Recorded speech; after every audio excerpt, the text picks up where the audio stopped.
ನಮಸ್ತೆ ಎಲ್ಲರಿಗೂ. Lucky life ಟಿಪ್ಸ್ಗೆ ನಿಮಗೆಲ್ಲರಿಗೂ ಸ್ವಾಗತ. ನನ್ನ ಆತ್ಮೀಯ ಕುಂಭರಾಶಿಯವರೇ, ಇಂದಿನ ಈ ಒಂದು ವಿಶೇಷ ಕಾರ್ಯಕ್ರಮಕ್ಕೆ ನಿಮ್ಮೆಲ್ಲರಿಗೂ ಆತ್ಮೀಯ ಸ್ವಾಗತ. ಇಂದು ನಾವು ಚರ್ಚಿಸಲಿರುವ ವಿಷಯ ಕೇವಲ ಭವಿಷ್ಯವಷ್ಟೇ ಅಲ್ಲ, ಇದು ಕುಂಭರಾಶಿಯವರ ಜೀವನದಲ್ಲಿ ಎದುರಾಗಲಿರುವ ಒಂದು ಮಹತ್ವದ ತಿರುವು.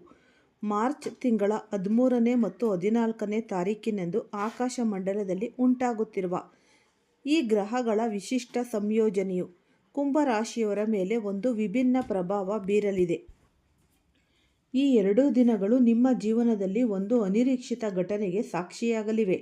ಜೀವನವೆಂಬುದು ಒಂದು ಸುಂದರ ಪಯಣ, ಆದರೆ ಈ ಪಯಣದಲ್ಲಿ ನಾವು ಭೇಟಿಯಾಗುವ ಪ್ರತಿಯೊಬ್ಬ ವ್ಯಕ್ತಿಯೂ ನಮಗೆ ಹಿತೈಷಿಯಾಗಿರುವುದಿಲ್ಲ. ಕೆಲವು ಸಮಯಗಳಲ್ಲಿ ವಿಧಿಯು ನಮ್ಮ ಮುಂದೆ ಇಂತಹ ವ್ಯಕ್ತಿಗಳನ್ನು ತಂದು ನಿಲ್ಲಿಸುತ್ತೆ. ಅವರ ನಗು ಮತ್ತು ಮಾತುಗಳು ನಮಗೆ ಅಮೃತದಂತೆ ಭಾಸವಾಗುತ್ತೆ, ಆದರೆ ಆ ಅಮೃತದ ಹಿಂದೆ ವಿಷದ ಹನಿಗಳು ಅಡಗಿರಬಹುದು ಎಂಬ ಸತ್ಯ ನಮಗೆ ತಿಳಿಯುವುದು ತಡವಾದಾಗ ಮಾತ್ರ. ಕುಂಭರಾಶಿಯವರೇ, ನೀವು ಸ್ವಭಾವತಃ ಮುಗ್ಧರು, ಅನ್ಯರನ್ನು ಬೇಗನೆ ನಂಬುವವರು. ನಿಮ್ಮ ಈ ಗುಣವೇ ಈ ಸಮಯದಲ್ಲಿ ನಿಮಗೆ ಮುಳುವಾಗುವ ಸಾಧ್ಯತೆ ಇದೆ. ಆದ್ದರಿಂದ ಈ ವಿಡಿಯೋವನ್ನು ಕೊನೆಯವರೆಗೂ ನೋಡಿ, ಏಕೆಂದರೆ ನಿಮ್ಮನ್ನು ಕಾಯುತ್ತಿರುವ ಆ ಚಕ್ರವ್ಯೂಹ ಯಾವುದು ಮತ್ತು ಅದರಿಂದ ಹೇಗೆ ಪಾರಾಗಬೇಕು ಎಂಬುದನ್ನು ನಾವು ವಿವರವಾಗಿ ತಿಳಿಸಿಕೊಡಲಿದ್ದೇವೆ. ಈ ಮಾರ್ಚ್ 13 ಮತ್ತು 14ರ ನಡುವೆ ಈ ಸಮಯದಲ್ಲಿ ಒಬ್ಬ ಸ್ತ್ರೀ ವ್ಯಕ್ತಿತ್ವವು ನಿಮ್ಮ ಜೀವನಕ್ಕೆ ಪ್ರವೇಶಿಸುವ ಬಲವಾದ ಯೋಗವಿದೆ. ಅವಳು ನಿಮ್ಮ ಪರಿಚಯದವಳಾಗಿರಬಹುದು ಅಥವಾ ಈ ಸಂಪೂರ್ಣವಾಗಿ ಹೊಸಬಳೇ ಆಗಿರಬಹುದು. ಆಕೆಯ ಮಾತುಗಳು ಎಷ್ಟು ಮಧುರವಾಗಿರುತ್ತದೆ ಎಂದರೆ ನೀವು ಅವಳತ್ತ ಆಕರ್ಷಿತರಾಗುವುದು ಖಂಡಿತ. ಆಕೆ ನಿಮ್ಮ ಪ್ರತಿಯೊಂದು ಸಣ್ಣ ಆಸೆಗಳನ್ನು, ನೋವುಗಳನ್ನು ಅರ್ಥ ಮಾಡಿಕೊಳ್ಳುವಂತೆ ನಟಿಸುತ್ತಾಳೆ. ನಿಮಗೆ ಅನಿಸುತ್ತೆ, ಇಷ್ಟು ದಿನ ನಾನು ಹುಡುಕುತ್ತಿದ್ದ ವ್ಯಕ್ತಿ ಇವಳೇ ಇರಬೇಕು ಎಂದು. ಆದರೆ ಕುಂಭರಾಶಿಯವರೇ, ಇಲ್ಲಿಯ ನೀವು ಈಗಲೇ ಎಚ್ಚೆತ್ತುಕೊಳ್ಬೇಕು. ಈ ಜಗತ್ತಿನಲ್ಲಿ ಯಾವುದೂ ಅಷ್ಟು ಸುಲಭವಾಗಿ ಮತ್ತು ಅಷ್ಟು ಸುಂದರವಾಗಿ ಸಿಗುವುದಿಲ್ಲ. ಆಕೆಯ ಆಕರ್ಷಕ ವ್ಯಕ್ತಿತ್ವದ ಹಿಂದೆ ಒಂದು ದೊಡ್ಡ ಯೋಜನೆಯೇ ಅಡಗಿರಬಹುದು. ಆಕೆ ನಿಮ್ಮನ್ನು ಹೊಗಳಿಕೆಯ ಸುರಿಮಳೆಯಲ್ಲೇ ಮುಳುಗಿಸುತ್ತಾಳೆ. ನಿಮ್ಮ ಕೆಲಸದ ಬಗ್ಗೆ, ನಿಮ್ಮ ವ್ಯಕ್ತಿತ್ವದ ಬಗ್ಗೆ ಅತಿಯಾದ ಆಸಕ್ತಿ ತೋರುತ್ತಾಳೆ. ಇದು ನಿಮ್ಮನ್ನು ಭಾವನಾತ್ಮಕವಾಗಿ ಅವಳ ಮೇಲೆ ಅವಲಂಬಿತವಾಗುವಂತೆ ಮಾಡುವ ಒಂದು ತಂತ್ರವಷ್ಟೇ. ನೀವು ಅವಳ ಮಾತುಗಳಲ್ಲಿ ಮೈಮರೆತರೆ ನಿಮ್ಮ ವೈಯಕ್ತಿಕ ಮತ್ತು ವೃತ್ತಿಪರ ಜೀವನದ ರಹಸ್ಯಗಳನ್ನು ಅವಳ ಮುಂದೆ ತೆರೆದಿಡಬಹುದು. ಇದನ್ನೇ ಆಕೆ ಕಾಯುತ್ತಿರುವುದು. ಒಮ್ಮೆ ನೀವು ಆಕೆಯ ಮಾತುಗಳ ಈ ಮಾಯಾಜಾಲದಲ್ಲಿ ಸಿಲುಕಿದರೆ ಅಲ್ಲಿಂದ ಹೊರಬರುವುದು ಅಷ್ಟೇ ಸುಲಭವಲ್ಲ. ಕುಂಭರಾಶಿಯವರು ಎಂದರೆ ವಿಶಾಲ ಮನೋಭಾವದವರು. ನೀವು ಯಾರಿಗೂ ಕೆಟ್ಟದ್ದನ್ನು ಬಯಸುವವರಲ್ಲ. ಯಾರು ನಿಮ್ಮ ಮುಂದೆ ಬಂದು ಕಣ್ಣೀರು ಹಾಕಿದರೂ ನೀವು ಕರಗಿ ಹೋಗುತ್ತೀರಿ. ನಿಮ್ಮ ಈ ಸಹಾನುಭೂತಿಯೇ ನಿಮ್ಮ ಶತ್ರುಗಳಿಗೆ ದೊಡ್ಡ ಅಸ್ತ್ರವಾಗುತ್ತೆ.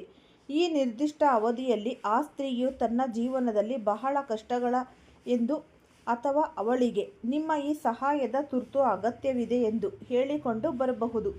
ಆಕೆ ನಿಮ್ಮನ್ನು ಹೊಗಳುವುದರ ಮೂಲಕ ನಿಮ್ಮ ಅಹಂಕಾರವನ್ನು ತಣಿಯುತ್ತಾಳೆ ಮತ್ತು ನಿಮ್ಮ ಸಹಾಯ ಮಾಡುವ ಗುಣವನ್ನು ಬಳಸಿಕೊಳ್ಳುತ್ತಾಳೆ. ನಿಮ್ಮಂತಹ ಒಳ್ಳೆಯವರು ಯಾರೂ ಇಲ್ಲ, ನನ್ನನ್ನು ನಿಮ್ಮ ಹೊರತು ಬೇರೆ ಯಾರೂ ಕಾಪಾಡಲು ಸಾಧ್ಯವಿಲ್ಲ ಎಂಬುವಂತಹ ಮಾತುಗಳನ್ನು ಆಕೆ ಪದೇ ಪದೇ ಬಳಸಬಹುದು. ನೆನಪಿಡಿ, ಒಬ್ಬ ವ್ಯಕ್ತಿಯು ಅಲ್ಪ ಕಾಲದಲ್ಲಿ ಅತಿಯಾದ ಆತ್ಮೀಯತೆಯನ್ನು ತೋರುತ್ತಿದ್ದಾನೆ ಎಂದರೆ ಅದರ ಹಿಂದೆ ಯಾವುದೋ ಒಂದು ಸ್ವಾರ್ಥ ಅಡಗಿದೆ ಎಂದೇ ಅರ್ಥ. ನಿಮ್ಮ ಜೀವನದಲ್ಲಿ ಶಾಂತಿ ಮತ್ತು ಪ್ರಗತಿಯನ್ನು ಹಾಳು ಮಾಡಲು ಆ ವ್ಯಕ್ತಿ ಬಂದಿರಬಹುದು. ಆದ್ದರಿಂದ ನಿಮ್ಮ ಹೃದಯದ ಮಾತಿನ ಜೊತೆಗೆ ನಿಮ್ಮ ಬುದ್ಧಿಯ ಮಾತನ್ನು ಕೇಳುವುದು ಈ ಕ್ಷಣದಲ್ಲಿ ಅನಿವಾರ್ಯ. ಈಗ ಆ ಚಕ್ರವ್ಯೂಹದ ಕೆಲವು ಪ್ರಮುಖ ಲಕ್ಷಣಗಳನ್ನು ನೋಡೋಣ. ಮೊದಲನೆಯದಾಗಿ, ಆಕೆ ನಿಮ್ಮ ಸಮಯವನ್ನು ಅತಿಯಾಗಿ ಕಬಳಿಸಲು ಪ್ರಯತ್ನಿಸುತ್ತಾಳೆ. ನಿಮ್ಮ ಸ್ನೇಹಿತರಿಂದ ಮತ್ತು ಕುಟುಂಬದಿಂದ ನಿಮ್ಮನ್ನು ದೂರವಿಡಲು ಪರೋಕ್ಷವಾಗಿ ಪ್ರಯತ್ನಿಸಬಹುದು. ಎರಡನೆಯದಾಗಿ, ಆಕೆ ಸಣ್ಣ ಪುಟ್ಟ ವಿಚಾರಗಳಿಗೂ ನಿಮ್ಮನ್ನು ಪ್ರಶ್ನಿಸಲು ಪ್ರಾರಂಭಿಸುತ್ತಾಳೆ, ಆದರೆ ಅವೆಲ್ಲವೂ ಪ್ರೀತಿಯ ಮುಸುಕಿನಲ್ಲಿರುತ್ತದೆ. ಮೂರನೆಯದಾಗಿ, ಹಣಕಾಸಿನ ವಿಚಾರದಲ್ಲಿ ಆಕೆ ನಿಮ್ಮ ಮೇಲೆ ಪ್ರಭಾವ ಬೀರಲು ನೋಡಬಹುದು ಅಥವಾ ನಿಮ್ಮ ಹಣಕಾಸಿನ ಸ್ಥಿತಿಯ ಬಗ್ಗೆ ಮಾಹಿತಿ ಪಡೆಯಲು ಹವಣಿಸಬಹುದು. ಈ ಮಾರ್ಚ್ 13 ಮತ್ತು 14ರಂದು ಗ್ರಹಗಳ ಚಲನೆಯು ನಿಮ್ಮ ವಿವೇಚನಾ ಶಕ್ತಿಯನ್ನು ಸ್ವಲ್ಪ ಮಂದಗೊಳಿಸಬಹುದು. ಈ ಸಮಯದಲ್ಲಿ ತೆಗೆದುಕೊಳ್ಳುವ ಪ್ರತಿಯೊಂದು ನಿರ್ಧಾರವು ನಿಮ್ಮ ಭವಿಷ್ಯದ ಮೇಲೆ ದೀರ್ಘಕಾಲದ ಪರಿಣಾಮ ಬೀರುತ್ತೆ. ಒಂದು ವೇಳೆ ನೀವು ಈ ಚಕ್ರವ್ಯೂಹಕ್ಕೆ ಬಿದ್ದರೆ ನಿಮ್ಮ ಆರ್ಥಿಕ ಪರಿಸ್ಥಿತಿ ಕುಸಿಯಬಹುದು ಅಥವಾ ಸಮಾಜದಲ್ಲಿ ನಿಮ್ಮ ಗೌರವಕ್ಕೆ ಧಕ್ಕೆ ಬರಬಹುದು. ಪ್ರೀತಿ ಅಥವಾ ಗೆಳೆತನದ ಹೆಸರಿನಲ್ಲಿ ನಿಮ್ಮನ್ನು ಬಳಸಿಕೊಳ್ಳುವವರ ಬಗ್ಗೆ ಈಗಲೇ ಜಾಗೃತರಾಗಿರಿ. ಹಾದಿಯಲ್ಲಿ ಸಿಗುವ ಪ್ರತಿಯೊಂದು ಮಿಂಚುವ ವಸ್ತುವು ಚಿನ್ನವಲ್ಲ ಎಂಬ ಕಟು ಸತ್ಯವನ್ನು ನೀವು ನೆನಪಿಟ್ಟುಕೊಳ್ಳಬೇಕು. ಹಾಗಾದರೆ ಈ ಪರಿಸ್ಥಿತಿಯನ್ನು ಎದುರಿಸುವುದು ಹೇಗೆ?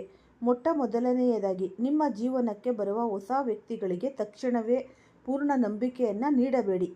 ಅವರನ್ನು ಪರೀಕ್ಷಿಸಲು ಕಾಲಕ್ಕೆ ಅವಕಾಶ ಕೊಡಿ. ಸಮಯವು ಪ್ರತಿಯೊಬ್ಬರ ನೈಜ ಮುಖವನ್ನು ಬಯಲು ಮಾಡುತ್ತೆ. ಯಾರಾದರೂ ನಿಮ್ಮ ಮೇಲೆ ಅತಿಯಾದ ಪ್ರೀತಿ ಅಥವಾ ಕಾಳಜಿಯನ್ನು ತೋರ್ಪಡಿಸುತ್ತಿದ್ದರೆ ಅದರ ಹಿಂದಿನ ಕಾರಣವನ್ನು ಹುಡುಕಲು ಪ್ರಯತ್ನಿಸಿ. ಎರಡನೆಯದಾಗಿ, ನಿಮ್ಮ ಗುರಿಯಿಂದ ವಿಚಲಿತರಾಗಬೇಡಿ. ಕುಂಭರಾಶಿಯವರು ಈ ಸಮಯದಲ್ಲಿ ತಮ್ಮ ವೃತ್ತಿಜೀವನ ಮತ್ತು ವೈಯಕ್ತಿಕ ಅಭಿವೃದ್ಧಿಯ ಮೇಲೆ ಹೆಚ್ಚಿನ ಗಮನ ಹರಿಸಬೇಕು. ನಿಮ್ಮ ಕೆಲಸದಲ್ಲಿ ನೀವು ಎಷ್ಟು ಬ್ಯುಸಿಯಾಗಿರುತ್ತೀರೋ ಅಷ್ಟೇ ಇಂತಹ ಅನಗತ್ಯ ಆಕರ್ಷಣೆಗಳಿಂದ ದೂರವಿರಬಹುದು. ಮೂರನೆಯದಾಗಿ, ನಿಮ್ಮ ಹಿರಿಯರ ಅಥವಾ ಆತ್ಮೀಯ ಸ್ನೇಹಿತರ ಸಲಹೆಯನ್ನು ಪಡೆಯಲು ಹಿಂಜರಿಯಬೇಡಿ. ಹೊರಗಿನ ವ್ಯಕ್ತಿಗೆ ಕಾಣುವ ಸತ್ಯವು ಒಳಗೆ ಸಿಲುಕಿರುವ ನಮಗೆ ಕಾಣದಿರಬಹುದು. ಧ್ಯಾನ ಮತ್ತು ದೈವ ಪ್ರಾರ್ಥನೆಯು ನಿಮ್ಮ ಮನಸ್ಸನ್ನು ಶಾಂತವಾಗಿರಿಸಲು ಮತ್ತು ಸರಿಯಾದ ನಿರ್ಧಾರ ತೆಗೆದುಕೊಳ್ಳಲು ಸಹಾಯ ಮಾಡುತ್ತೆ. ಈ 2 ದಿನಗಳು ನಿಮಗೆ ಕೇವಲ ಸಂಕಷ್ಟದ ಸಮಯವಲ್ಲ, ಇದು ನಿಮ್ಮ ಆತ್ಮಬಲವನ್ನು ಪರೀಕ್ಷಿಸುವ ಸಮಯ. ಈ ಸವಾಲನ್ನು ನೀವು ಯಶಸ್ವಿಯಾಗಿ ಎದುರಿಸಿದರೆ ನಿಮ್ಮ ವ್ಯಕ್ತಿತ್ವವು ಮತ್ತಷ್ಟು ಪ್ರಖರವಾಗುತ್ತೆ. ತಪ್ಪು ಜನರನ್ನು ಗುರುತಿಸಿ ಅವರಿಂದ ದೂರ ಉಳಿಯುವುದು ಜೀವನದ ಅತಿ ದೊಡ್ಡ ಯಶಸ್ಸು. ನಿಮ್ಮನ್ನು ಮೋಸಗೊಳಿಸಲು ಯತ್ನಿಸುತ್ತಿರುವವರು ನಿಮ್ಮ ಈ ವಿವೇಚನೆಯ ಮುಂದೆ ಸೋಲಲೇಬೇಕು. ನೀವು ಈ ಮಾರ್ಚ್ 13 ಮತ್ತು 14ರಂದು ನಿಮ್ಮ ಸುತ್ತಮುತ್ತ ನಡೆಯುವ ಈ ಘಟನೆಗಳನ್ನು ಸೂಕ್ಷ್ಮವಾಗಿ ಗಮನಿಸಿ. ಯಾರೋ ಒಬ್ಬರು ನಿಮ್ಮನ್ನು ತನ್ನ ಹತೋಟಿಗೆ ತೆಗೆದುಕೊಳ್ಳಲು ಪ್ರಯತ್ನಿಸುತ್ತಿದ್ದಾರೆ ಎಂದು ಅರಿವಾದ ತಕ್ಷಣವೇ ಎಚ್ಚೆತ್ತುಕೊಳ್ಳಿ. ನಿಮ್ಮ ಜೀವನದ ಈ ಒಂದು ರಿಮೋಟ್ ಕಂಟ್ರೋಲ್ ಅನ್ನೋದು ನಿಮ್ಮ ಕೈಯಲ್ಲೇ ಇರಲಿ. ಬದುಕಿನ ಹಾದಿಯಲ್ಲಿ ನಾವೆಲ್ಲರೂ ಯಾವುದೋ ಒಂದು ಈ ಗುರಿಯನ್ನು ಬೆನ್ನಟ್ಟುತ್ತಾ ಸಾಗುತ್ತೇವೆ. ಆದರೆ ನಮ್ಮಲ್ಲಿ ಎಷ್ಟೋ ಜನರಿಗೆ ತಾವು ಹೋಗುತ್ತಿರುವ ದಾರಿ ಸರಿಯಾಗಿದೆಯಾ ಎಂಬ ನಂಬಿಕೆ ಇರುತ್ತೆ, ಸರಿಯಾಗಿಲ್ವಾ ಅನ್ನೋದು ನಂಬಿಕೆ ಇರೋಲ್ಲ. ಇವು ನಿಮ್ಮ ಜೀವನದ ದಿಕ್ಕನ್ನೇ ಬದಲಿಸಬಲ್ಲ ಶಕ್ತಿಯುಳ್ಳ ಮಂತ್ರಗಳು. ನೀವು ಇಂದು ಈ ವಿಡಿಯೋವನ್ನು ನೋಡ್ತಾ ಇದ್ರೆ ನಿಮ್ಮ ಅಂತರಾತ್ಮದಲ್ಲಿ ಬದಲಾವಣೆಯ ಹಸಿವು ಇದೆ ಎಂದರ್ಥ. ನಾವು ಸಾಮಾನ್ಯ ಜೀವನದಿಂದ ಅಸಾಮಾನ್ಯ ಸಾಧನೆಯತ್ತ ಸಾಗುವುದು ಹೇಗೆ ಎಂಬುದನ್ನು ಹಂತ ಹಂತವಾಗಿ ತಿಳಿಯೋಣ. ಯಾವುದೇ ದೊಡ್ಡ ಸಾಧನೆಯ ಮೊದಲು ಹುಟ್ಟುವುದು ಮನುಷ್ಯನ ಮೆದುಳಿನಲ್ಲಿ ನಿಮ್ಮ ಆಲೋಚನೆಗಳು, ನಿಮ್ಮ ಭವಿಷ್ಯದ ಅಡಿಪಾಯ. ನೀವು ನನ್ನಿಂದ ಇದು ಸಾಧ್ಯವಿಲ್ಲ ಎಂದು ಅಂದುಕೊಂಡ ಕ್ಷಣವೇ ಅರ್ಧ ಸೋಲು ಒಪ್ಪಿಕೊಂಡಂತೆ. ಜಗತ್ತಿನ ಪ್ರತಿಯೊಬ್ಬ ಯಶಸ್ವಿ ವ್ಯಕ್ತಿಯು ಮೊದಲು ಮಾಡಿದ್ದು ತನ್ನ ಆಲೋಚನಾ ಕ್ರಮವನ್ನು ಬದಲಾಯಿಸುವುದು. ಬಡತನ ಎಂಬುದು ಕೇವಲ ಹಣದ ಕೊರತೆಯಲ್ಲ, ಅದು ದರಿದ್ರ ಆಲೋಚನೆಗಳ ಪ್ರತಿಫಲ. ನೀವು ಶ್ರೀಮಂತರಾಗಿರಬೇಕೆಂದರೆ ಮೊದಲು ನಿಮ್ಮ ಆಲೋಚನೆಗಳಲ್ಲಿ ಶ್ರೀಮಂತಿಕೆಯನ್ನು ತಂದುಕೊಳ್ಬೇಕು. ಪ್ರತಿದಿನ ಬೆಳಿಗ್ಗೆ ಎದ್ದ ತಕ್ಷಣ ಇಂದು ನಾನು ಹೊಸದನ್ನು ಕಲಿಯುತ್ತಿದ್ದೇನೆ, ಇಂದು ನಾನು ನನ್ನ ಗುರಿಗೆ ಒಂದು ಹೆಜ್ಜೆ ಹತ್ತಿರವಾಗುತ್ತಿದ್ದೇನೆ ಎಂಬ ಸಂಕಲ್ಪದೊಂದಿಗೆ ದಿನವನ್ನು ಆರಂಭಿಸಿ. ನಮ್ಮಲ್ಲಿ ಅನೇಕರು ಅದೃಷ್ಟವನ್ನು ನಂಬುತ್ತಾರೆ, ಆದರೆ ನೆನಪಿಡಿ, ಶ್ರಮವಿಲ್ಲದ ಅದೃಷ್ಟವು ಮರಳಿನ ಮೇಲೆ ಕಟ್ಟಿದ ಮನೆಯಂತೆ. ಯಶಸ್ಸು ನಿಮ್ಮನ್ನು ಹುಡುಕಿಕೊಂಡು ಬರುವುದಿಲ್ಲ, ನೀವೇ ಅದನ್ನು ಬೆನ್ನಟ್ಟಬೇಕು. ಅದಕ್ಕೆ ಬೇಕಾಗಿರುವುದು ಕಠಿಣ ಶಿಸ್ತು. ಶಿಸ್ತು ಎಂದರೆ ನಿಮಗೆ ಇಷ್ಟವಿಲ್ಲದಿದ್ದರೂ ನಿಮ್ಮ ಗುರಿಗಾಗಿ ಮಾಡಲೇಬೇಕಾದ ಕೆಲಸವನ್ನು ಸರಿಯಾದ ಸಮಯಕ್ಕೆ ಮಾಡುವುದು. ಸಮಯ ಎಂಬುದು ಈ ಜಗತ್ತಿನ ಅತ್ಯಂತ ಬೆಲೆಬಾಳುವ ಸಂಪತ್ತು.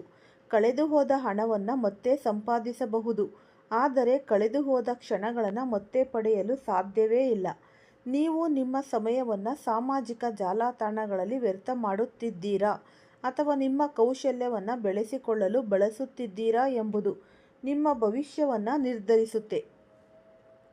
ಹಲವರು ಮೊದಲ ಪ್ರಯತ್ನದಲ್ಲೇ ಸೋತಾಗ ಕುಸಿದು ಹೋಗ್ತಾರೆ, ಆದರೆ ನಿಜವಾದ ವಿಜೇತ ಯಾರು ಗೊತ್ತೇ?